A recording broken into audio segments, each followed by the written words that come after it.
آج کی مناسبت سے میں ایک روایت کل بھی سنائی تھی، آج بھی میں سنانے لگا ہوں، چونکہ اس میں بہت ساری غلط فہمیوں کا ازالہ ہے، بہت ساری لوگوں کی خوش فہمیوں کا بھی ازالہ ہے، اور یہ کنفرم امام جعفر صادق علیہ السلام کا فرمان ہے۔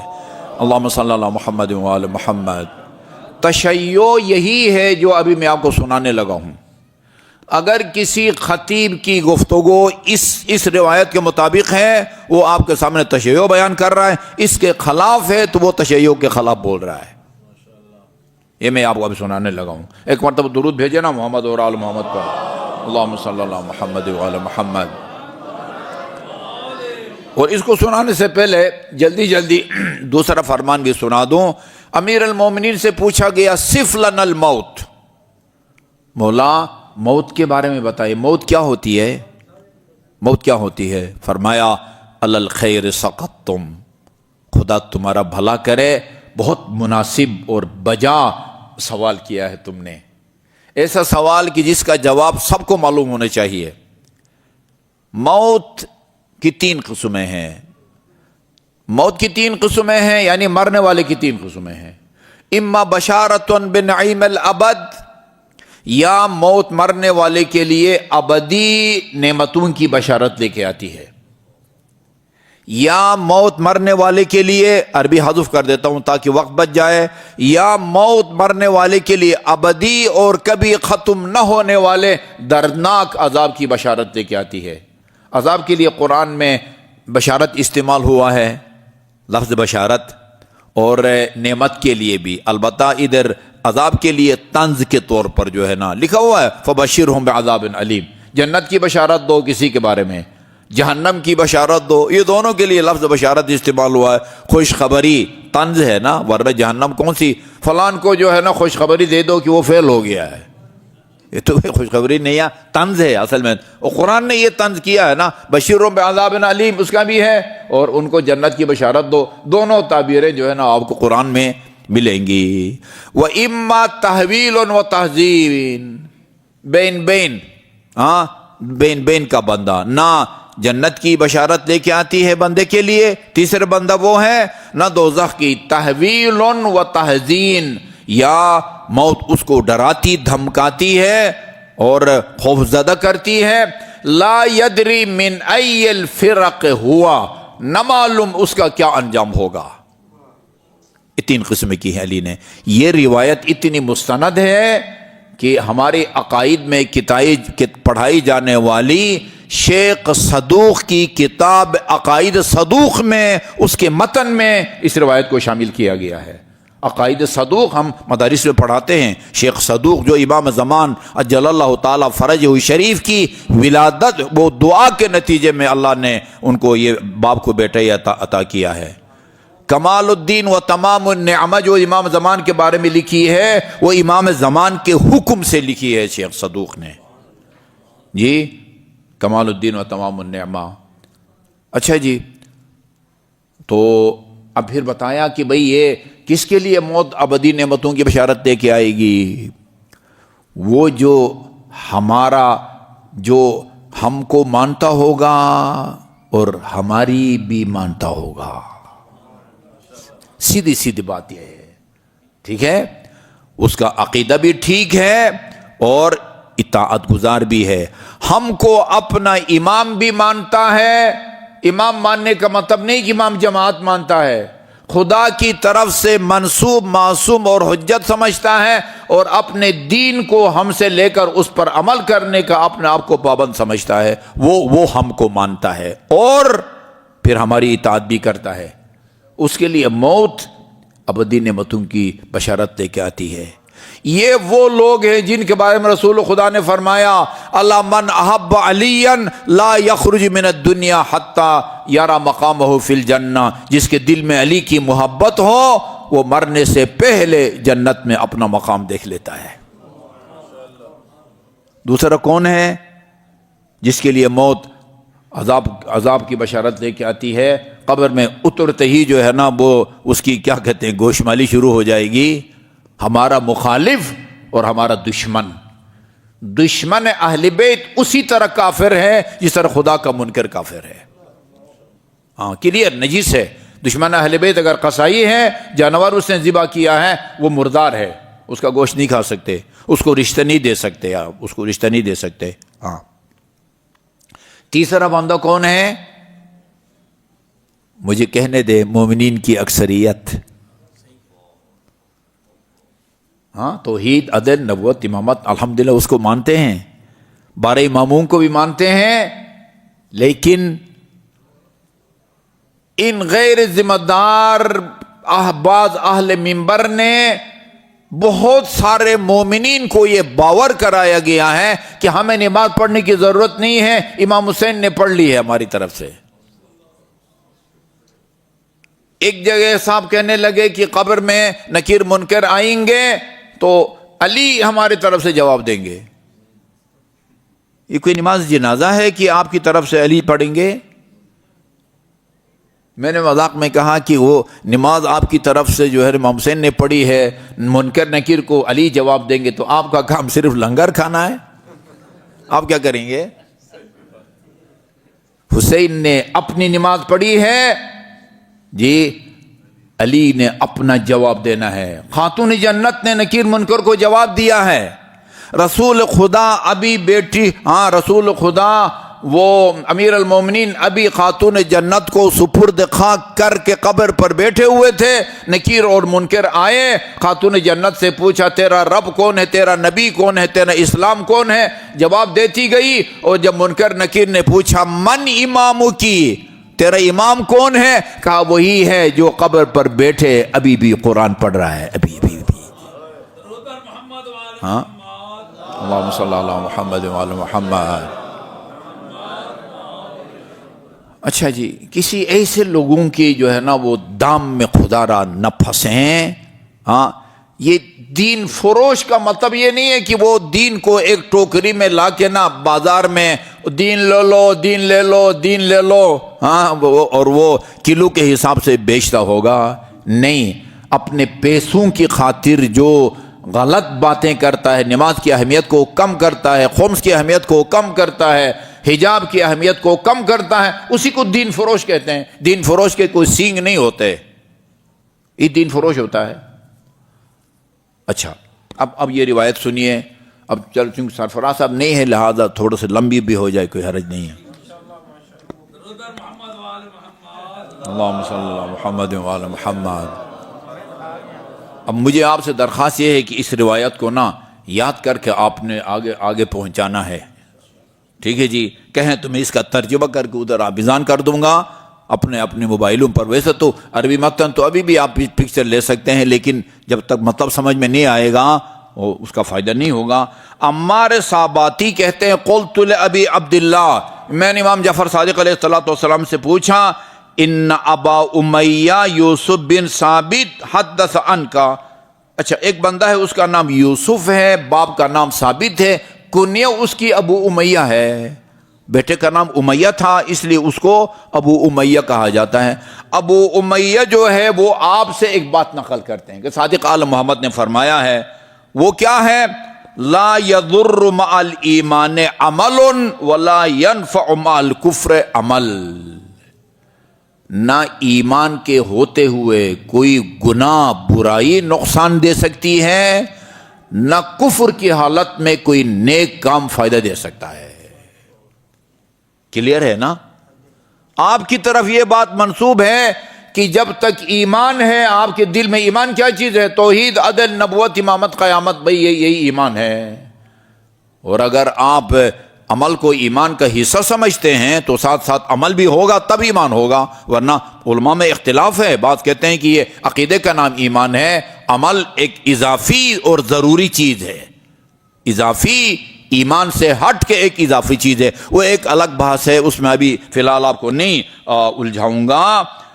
تو یہ جب تک ایمان ہے کوئی گناہ نقصان نہیں پہنچا سکتا. ایمان کے بغیر جو عمل بھی کرو اس کا کوئی فائدہ نہیں ہے.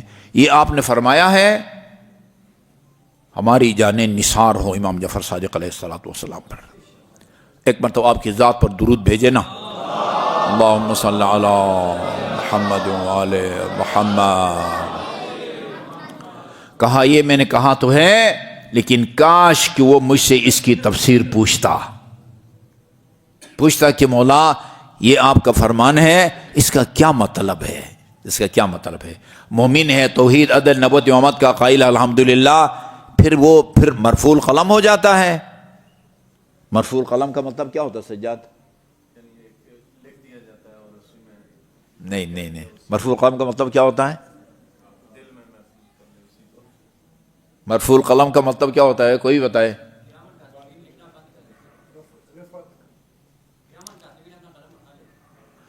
مرفوع القلم پاگل مرفوع القلم ہے، پاگل مرفوع القلم ہے۔ فرشتے نہ اس کی کوئی برائی لکھتے ہیں نہ اس کی لکھتی ہے۔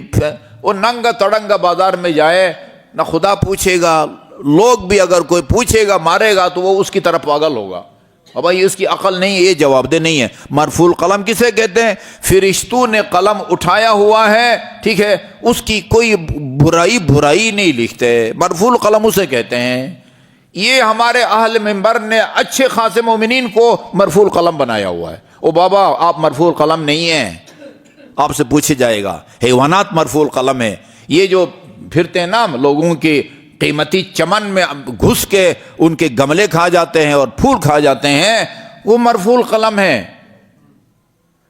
ایک بزرگ رسول خدا صلی اللہ علیہ وسلم کے پاس وہ ایک بندہ آیا، اللہم صلی اللہ محمد وعلی محمد، یا رسول اللہ فلان کے گائے نے میرے بیل کو جو ہے نا وہ مار دیا ہے، اس کو گدھے کو مار دیا ہے، فلان کے جو ہے نا وہ بیل نے مار دیا ہے، یعنی جان سے مار دیا ہے، سینگ نے مار کے اس کو ہلاک کر دیا ہے۔ آپ نے ان کو ایک صاحب کے پاس بھیجا، جا کے اس سے پوچھو۔ یہ بہت ہی عجیب روایت ہے۔ یا رسول اللہ آیا ہے تو سیدھے دو ٹوک جواب دے دو، ان کے پاس کیوں بھیجتے ہیں؟ انہوں نے کہا بہیمتن قتلت بہیمتن فلا شیء علیہ ہے، بھئی ایک چوپائے نے دوسرے چوپائے کو مارا ہے، وہ تو مرفوع القلم ہے، ٹھیک ہے نا، نہ اس کے لیے چوپائے کے لیے بیل کے لیے نہ کوئی کام واجب ہے، نہ مستحب ہے، نہ مکروہ ہے، نہ حرام ہے، مرفوع القلم ہے نا۔ وہ خدا کی بارگاہ میں جواب دہ نہیں ہے، جس طرح پاگل جواب دہ نہیں ہے، جس طرح نابالغ یہ بچے جواب دہ نہیں ہے، مرفوع القلم ہے۔ واپس آیا، کہا یا رسول اللہ انہوں نے یہ جواب دیا۔ پھر ایک اور صاحب کے پاس بھیجا، یا رسول اللہ اب تو بتائیں نا بھائی، کم از کم نہیں بتایا، اس کے پاس جاؤ۔ انہوں نے کہا کہ بھائی رسول خدا کے پاس جاؤ۔ کہا کہ رسول خدا کے پاس میں گیا تھا، انہوں نے دوسرے کے صاحب کے پاس بھیجا ہے، پھر جب گیا ہوں تو پھر انہوں نے آپ کے پاس بھیجا ہے، ورنہ میں تو سب سے پہلے رسول خدا کے پاس گیا تھا۔ دوسرے سے بھی جواب سننے کے بعد انہوں نے بھی یہی جواب دیا، بہیمتن قتلت بہیمتن فلاں شیء علیہ ہے، بھئی ایک جانور نے دوسرے جانور کو مارا ہے، کچھ بھی نہیں، کسی کے ذمہ کچھ بھی نہیں ہے۔ کہا اب علی کے پاس جاؤ، علی کے پاس جاؤ۔ علی نے فرمایا اگر یہ گدھا بندھا ہوا تھا اور بیل آزاد تھا، اور بندھے ہوئے گدھے کو آزاد بیل نے جا کے مارا ہے، گدھے کی قیمت جو ہے نا بیل کا مالک ادا کرے گا۔ کہا یا رسول اللہ، علی نے تو پہلے دو جو ہے نا صاحبان کے خلاف فتویٰ دیا ہے۔ فرمائے کیا؟ فرمایا خدا کا شکر ہے، میں اس خدا کی حمد و ثنا کرتا ہوں جس نے ہم اہل بیت میں اس شخص کو پیدا کیا ہے جس کے فیصلے حضرت داؤد کی طرح کے ہوتے ہیں، داؤد کے ہوتے ہیں۔ ہاں اچھا جی، پتہ نہیں کہاں سے کہاں نکل گئی ہے، کاش اس کی تفسیر مجھ سے پوچھتا۔ اچھا جی، انما امام نے فرمایا انما انیتو، اب سنو کہ میں کیا کہنا چاہتا ہوں۔ یہ جو میں نے کہا ہے کہ ایمان کے ہوتے ہوئے کوئی گناہ نقصان نہیں پہنچا سکتا، اس کا کیا مطلب ہے؟ اس کا مطلب یہ ہے انما انیت بہذا انہ من عرف الامام من آل محمد وتولا، جو بندہ بھی آل محمد میں سے کسی ہستی کی معرفت حاصل کرے اور اس کی ولایت کا قائل ہو، اس کی محبت کا دم بھرے، ثم عمل نفسہ ما شاء من عمل الخیر، پھر اپنے لیے جو بھی کار خیر انجام دے، قبل منہ ذالک، اس کا وہ عمل ضائع نہیں ہوگا۔ یہ نعرہ بھی عام ہے، ہاں، ہم بھی نماز پڑھیں، وہ بھی نماز پڑھیں، ماننے والا بھی نماز کے لیے نماز ضروری ہو، نہ ماننے والے کے لیے نماز ضروری ہے، پھر ہم میں اور میں کیا فرق ہو؟ وہ کتنی سادگی اور بھولاپن ہے۔ اور میرے بھائی فرق یہ ہے کہ ان کو مانے بغیر جو نماز پڑھے گا اس کو کخ بھی فائدہ نہیں ہوگا، تو مان کے نماز پڑھے گا تو وہ خدا کے بارگاہ میں قبول ہے، 4 چاند لگ جاتے ہیں تیری نماز کو، کوئی فرق نہیں ہے۔ ہاں، یہ دیکھیں نا، فرماتے ہیں کہ قبل منہ وضوعف له اضعافا کثیرا، اور ایک نیکی انجام دی ہے نا، ایک نماز شب اگر پڑھی ہے، کئی گنا، کئی نماز شبوں کا اجر اللہ تمہیں عطا فرماتا ہے۔ ضوعف له، جیا اضعافا مضاعفہ، وانتفع باعمال الخیر مع المعرفہ، معرفت دل میں ہے تو بندہ وہ کار خیر سے استفادہ کرتا ہے، قبول ہوتا ہے کار خیر، اس کا اجر ملتا ہے اللہ تعالیٰ کی طرف سے، قبول ہوتا ہے، صحیح ہوتا ہے اور وہ اس کو اجر ملتا ہے۔ فَهَذَا مَا عَنَيْتُ بِذَلِكَ، یہ جو میں نے کہا ہے کہ جیا لا يضر مع الایمان عمل، اس کا میرا یہ مطلب ہے کوئی عمل رائگان نہیں جاتا، نقصان یعنی وہ بیکار نہیں جاتا۔ اچھا جی، اگلا جملہ، اچھا جی، لا يقبل، اچھا جی، ھذا من وكذلك لا يقبل الله من العباد الاعمال الصالحہ، جی اگر اللہ تعالیٰ ان لوگوں کے اعمال کو قبول نہیں فرماتا التي يعملونها اذا تولوا الامام الجائر، اگر وہ ایسے امام جائر کی ولایت کو، امامت کے قائل ہوں جس کو خدا نے مقرر نہیں فرمایا، تو اللہ ان کے اعمال کو قبول نہیں فرماتا۔ اچھا جی، فقال له عبداللہ بن یافور، عبداللہ بن یافور بیٹھا ہوا تھا، اس نے گویا امام پر اعتراض کیا۔ توجہ ہے نا میری طرف، گھبرائے بغیر سننا ہے، 100% تلخ حقیقت۔ ہاں، اچھا جی، مولا یہ ایک قرآن کی آیت اگر آپ اجازت دیں، جسارت نہ ہو تو پیش کروں جو آپ کے اس فرمان کے خلاف لگتی ہے۔ مجھے عرض کیا کہ خدا فرماتا ہے من جاء بالحسنۃ فلہ خیر منہا وہم من فزع یومئذ آمنون، جو بھی کار خیر انجام دے وہ اس کے لیے بھلائی ہے، نیکی ہے، اور وہ آخرت کے عذاب خوف سے محفوظ رہے گا۔ ادھر تو کوئی اس طرح کی کوئی شرط اور قید نہیں ہے، کار خیر کوئی بھی انجام دے، ہاں، امام کی معرفت رکھتا ہو نہ رکھتا ہو، آل محمد میں سے کسی کو اپنا پیشوا بناتا ہے نہیں بناتا، یہ تو سب کو شامل ہے، کافر کو بھی شامل ہے، شیعہ کو بھی شامل ہے، سنی کو بھی شامل ہے۔ من جاء بالحسنۃ، جو بھی کوئی نیکی انجام دے گا، فلو کی جو ظالم حکمرانوں کی ولایت کا قائل ہو ان کو اپنا حکمران بنائے، اس کو کچھ نہیں ملے گا۔ یہ تو قرآن کہتے جو بھی نیکی کرے گا اس کو وہ انجام دے، اللہ اس کو اجر دیتا ہے۔ خدا کا منکر ہو، یہودی ہو، کمیونسٹ ہو، ملحد ہو، دہری ہو، سب کو اللہ تعالیٰ ان کی نیکی، ان کو تو سنانے میں کوئی جو ہے نا وہ جھجک محسوس نہیں ہوتی ہے، باقی بہت ہی عجیب ہے۔ رسول خدا امیر المومنین سے فرماتے ہیں کہ علی، میں نے اپنے لیے 1000 حاجتیں طلب کی ہیں خدا سے، وہ اس نے قبول کی ہیں، تیرے لیے بھی میں نے 1000 حاجتیں طلب کی ہیں۔ بلکہ دوسری روایت میں السنت کی کتابوں میں بھی ہے، شیخ محسن صاحب نے اپنی کتاب میں لکھا ہے، کل جو میں دوپہر کو لے کے آیا تھا، فرمایا ہے میں نے اپنے لیے جو مانگا ہے وہ تیرے لیے بھی مانگا ہے، اور جو میں نے اپنے لیے مانگا ہے خدا نے اسے قبول کیا ہے، اور جو تیرے لیے بھی مانگا ہے اس کو بھی خدا نے قبول کیا ہے۔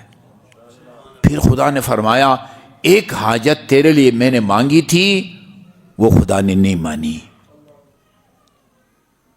یا رسول اللہ، کون سی حاجت؟ میں نے یہ دعا مانگی تھی کہ میرے بعد امت تیری امامت پر متفق ہو۔ قرآن کی آیت پڑھی، اللہ نے کہا کہ نہیں، علی کے صبر کا امتحان ضروری ہے۔